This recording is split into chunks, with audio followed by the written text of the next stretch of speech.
I had a student named Robert. Robert was a gay man, and he was taking an online course I have, part of which entails email access to me.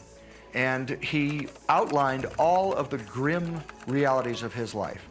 In his job, all the people ganged up on him.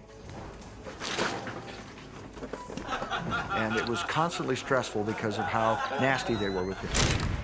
When he walked down the street, he said every block he was accosted by homophobic people who wanted to abuse him in some way.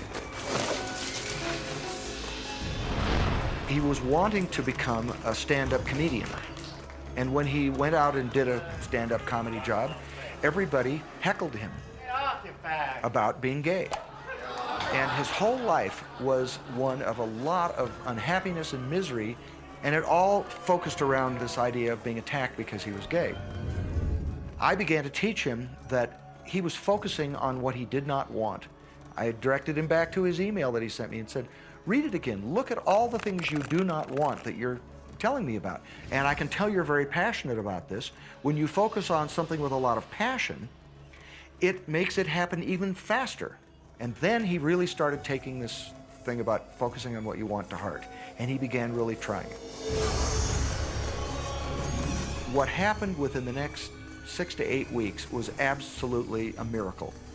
He said that all the people in his office that had been harassing him either transferred to another department, quit working at the company, or started totally leaving him alone, and he began to love his job.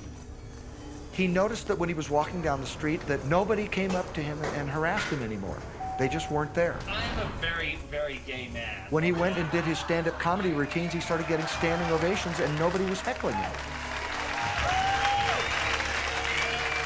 His whole life changed because he changed from focusing on what he did not want, what he was afraid of, what he wanted to avoid, to focusing on what he did want.